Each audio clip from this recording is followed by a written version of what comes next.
오늘 함께 나누실 하나님의 말씀은 여호수아 1장 11절 말씀입니다.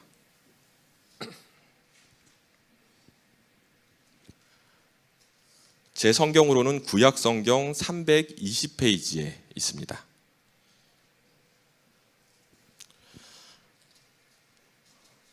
모두 찾으신 줄 알고 11절 말씀 함께 읽겠습니다. 진중에 두루 다니며 그 백성에게 명령하여 이르기를 양식을 준비하라. 사흘 안에 너희가 이 요단을 건너 너희의 하나님 여호와께서 너희에게 주사 차지하게 하시는 땅을 차지하기 위하여 들어갈 것임이니라 하라. 아멘.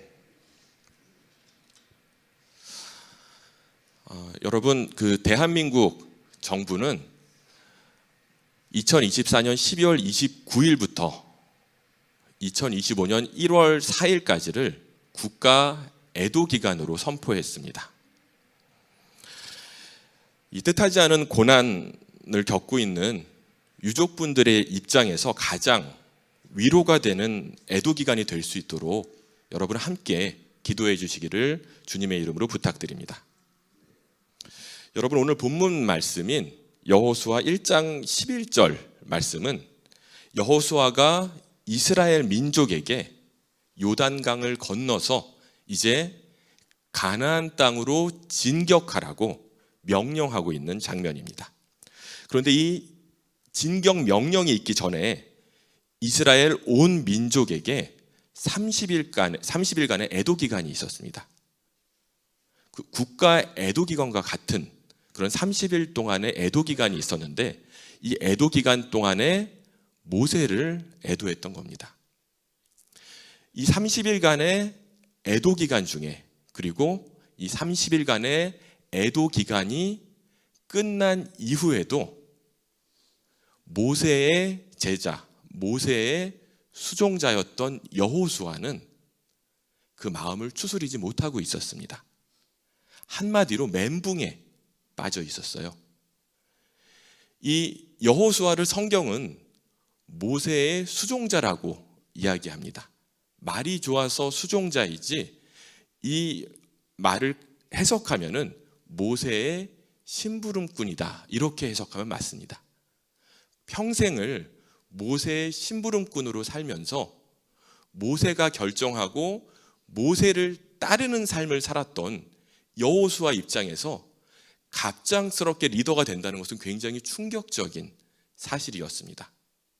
너무도 고통스럽고 힘든 일이었기 때문에 이 당시에 여호수아의 자신감과 자존감은 바닥에 떨어져 있었습니다. 너무도 힘들고 고통스러워 했기 때문에 이 여호수아는 앞으로 내가 무엇을 어떻게 해야 하는지 그 인생의 방향성을 상실해 버린 겁니다. 이 여호수아 1장은 바로 하나님께서 자신감과 자존감을 상실한 여호수아에게 그 잃어버린 방향성, 삶의 방향성을 다시 되찾아 주시는 이야기입니다. 근데 혼란에 빠진 여호수아를 하나님께서 다시 일으켜 세우시면서 강하고 담대하라는 말씀을 무려 3번을 반복해서 선포해 주십니다. 성경에서 반복은 강조를 의미합니다. 이것은 강하고 담대하라는 것이 하나님의 권유가 아니라 반드시 그렇게 해야 한다는 하나님의 명령이라는 방증입니다. 사랑하는 여러분, 하나님께서는 여호수아에게 강하고 담대하라고 말씀하시면서 분명한 약속을 주셨습니다. 그 약속이 무엇입니까? 바로 여호수아가 가는 길에 하나님께서 동행하시겠다라는 동행의 축복인 것입니다. 저는 우리 꿈의 교회 성도님들이 2025년 이 한 해 동안 다른 어떤 축복보다도 하나님께서 여러분과 함께 동행하시는 이 동행의 축복이 가득하시기를 주님의 이름으로 축원드립니다. 근데 여러분, 여호수아 1장 7절 말씀에 보면은 이 하나님께서 여호수아에게 이 두 번째로 강하고 담대하라고 말씀하시면서 여호수아가 잃었던 인생의 방향성을 찾는 방법을 알려주십니다. 너무도 혼란스럽고 어떻게 해야 할지 모르는 이 상황 속에서 이 두 번째 강하고 담대하라고 말씀하시던 하나님께서 아무 일에나 다 강하고 아무 일에나 다 담대하라고 말씀하신 것이 아니라 무엇입니까? 하나님의 율법, 하나님의 말씀을 지키고 따르는 것에 오직 강하고 극히 담대하라고 말씀하고 계신 것입니다. 여러분, 지난 2000년에 개봉했던 패트리어트라는 영화 혹시 기억하십니까? 멜 깁슨이 주연했던 영화인데요. 이 멜 깁슨이 자녀들에게 이 사격을 가리키는 장면이 나옵니다. 자녀들에게 사격을 가리키면서 이런 이야기를 해요. Aim small, miss small. 목표가 분명하면 실수가 적다는 이야기입니다.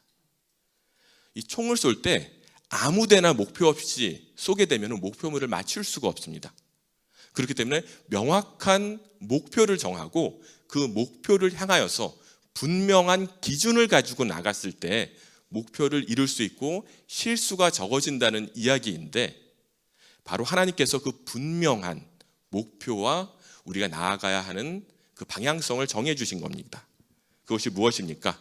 여호수아 시대이나 지금이나 그 목표와 하나님의 기준은 분명합니다. 바로 하나님의 말씀입니다. 이 시대에 우리가 지켜야 할 분명한 기준은 다른 무엇도 아닌 하나님의 말씀이라는 것을 기억하시기를 주님의 이름으로 부탁드립니다. 바로 이 말씀을 듣고 여호수아는 잃어버렸던 자신의 방향성을 되찾게 됩니다. 무서워서 떨고 있던 여호수아가 이 말씀을 듣고 눈물을 닦고 일어나서 가나안 정복 전쟁을 시작하는 것이 바로 여호수아서 1장 11절 말씀인 것입니다. 근데 여러분, 몇 해 전까지 제가 정말 이 세계 축구계에서 가장 유명했던, 그리고 지금까지 현역으로 뛰고 있던 메시라는 선수를 굉장히 좋아했는데요. 여러분, 혹시 메시라는 선수 아시나요? 이 선수가 좀 특징이 있습니다. 굉장히 열심히 뛰는 선수인데 가끔 가다가 이 경기 중간에 뛰지 않고 천천히 그라운드를 걷습니다. 이 축구 선수가 경기 중에 뛰지 않고 걷는다는 것은 굉장히 비난받을 일입니다. 다들 열심히 뛰고 있는데 갑자기 메시가 경기 중에 뛰지 않고 천천히 그라운드를 걸으면서 무엇인가를 살핍니다.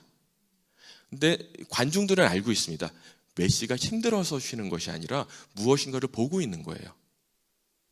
이 축구를 하는데 어디로 가서 어떻게 차면은 골이 들어가는지 방향성을 찾고 있는 겁니다. 천천히 걸으면서 그 방향성을 찾은 후에 메시는 갑자기 돌변하죠. 굉장히 빠른 속도로 그 길을 따라서 가다가 순식간에 골을 넣습니다. 정말 번개같이 넣는 그 골을 보면서 수많은 사람들이 열광하는 장면을 저는 너무도 많이 봤습니다. 여러분, 이 메시와 같이 길을 가다가 방향성이 보이지 않거든 2025년을 살아가시면서 빠르게 가다가 방향성을 찾을 수 없다면 어떻게 해야 합니까?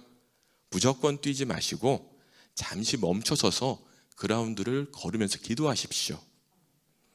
잠시 멈춰서서 우리의 분명한 기준인 하나님의 말씀이 무엇인지 다시 한번 확인하시면서 다른 것이 아닌 하나님의 말씀을 따르는 저와 여러분 되시기를 주님의 이름으로 축복합니다. 오늘 말씀과 연결된 짧은 간증 하나 드리면서 말씀 마무리하겠습니다. 제가 정말 존경했던 아버지를 제가 잃고 나서 이 여호수아처럼 인생의 방향성을 잃어버린 적이 있습니다. 그런데 제가 어느 날 영어 성경으로 하나님의 말씀을 읽다가 이 여호수아서를 읽고 있었어요. 근데 오늘 제가 여러 번 반복했던 강하고 담대하라, be strong and courageous, 이 단어가 제 마음속에 위로가 되는 거예요. 너무도 강렬하게 제 마음속에 와서 큰 힘이 되는 것을 느낀 적이 있습니다. 여러분, 하나님의 말씀이 우리의 마음에 오셨을 때 어떻게 해야 합니까? 그 말씀을 오늘의 말씀하고 넘겨야 하나요? 붙잡아야 하나요? 강하게 붙잡으셔야 합니다. 제가 그날 제 이메일 주소를 바꿨어요. 커리지 123. Be strong and courageous를 기억하기 위해서 제 이메일 주소를 커리지 123으로 바꾸고 이메일을 쓸 때마다 이 말씀을 붙잡기 위해서 애를 썼습니다. 그랬더니 놀라운 일이 벌어졌어요. 물론 영적인 어떤 커다란 경험을 한 건 아닙니다. 그런데 제가 이 MBTI I거든요. 굉장히 소심해요. 굉장히 겁이 많습니다. 그런데 겁이 많고 소심해서 벌벌 떨 때마다 제 마음속에 어떤 생각이 날까요? Be strong and courageous. 이 courage라는 단어가 생각이 나는 겁니다. 큰 간증은 아니지만 하나님의 말씀을 붙잡았을 때 하나님께서 우리 마음에 오셔서 가장 필요할 때에 하나님의 말씀을 떠오르게 하실 것입니다. 이 새벽 함께 예배하는 저와 여러분의 마음속에 하나님의 말씀이 깊게 새겨지셔서 우리의 인생이 하나님 앞에서 분명한 방향성을 갖게 되시기를 주님의 이름으로 축복합니다. 우리 이렇게 고백하시겠습니다. 하나님의 말씀이 나의 방향성입니다. 오늘 마무리 기도를 하기 전에 영접 기도를 하겠습니다. 이미 믿음이 있으신 분들 하나님께서 우리에게 주신 구원을 감사하는 마음으로 함께 기도해 주시고, 이 자리에서나 혹시 미디어로 예배하시는 분들 중에서 예수님 영접하지 않으신 분들이 있다면 저의 기도 따라해 주시기 바랍니다.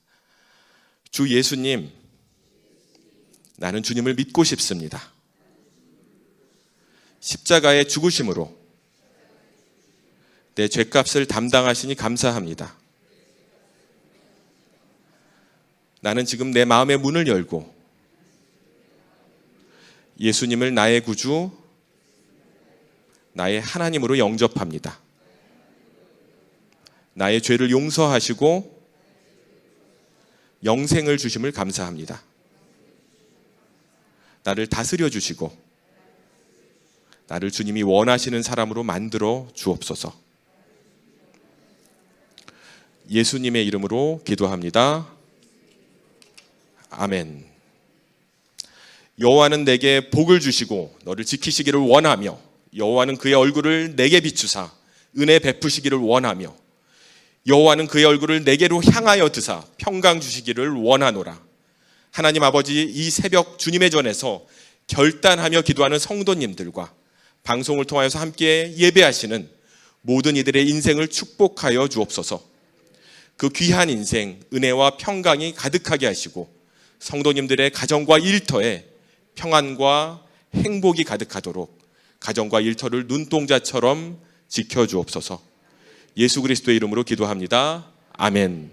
하늘에 계신 우리 아버지여, 이름이 거룩히 여김을 받으시오며 나라가 임하시오며 뜻이 하늘에서 이루어진 것 같이 땅에서도 이루어지이다. 오늘 우리에게 일용할 양식을 주시옵고 우리가 우리에게 죄 지은 자를 사하여 준 것 같이 우리 죄를 사하여 주시옵고 우리를 시험에 들게 하지 마시옵고 다만 악에서 구하시옵소서. 나라와 권세와 영광이 아버지께 영원히 있사옵나이다. 아멘. 사랑하는 성도 여러분, 오늘 기도하실 때 두 가지를 놓고 먼저 기도해 주시기 바랍니다. 먼저 뜻하지 않은 여객기 참사로 광주와 전남 지역의 가족을 잃은 많은 유족분들이 있습니다. 애도 기간 후에도 이분들 상실의 아픔 견뎌내면서 살아야 합니다.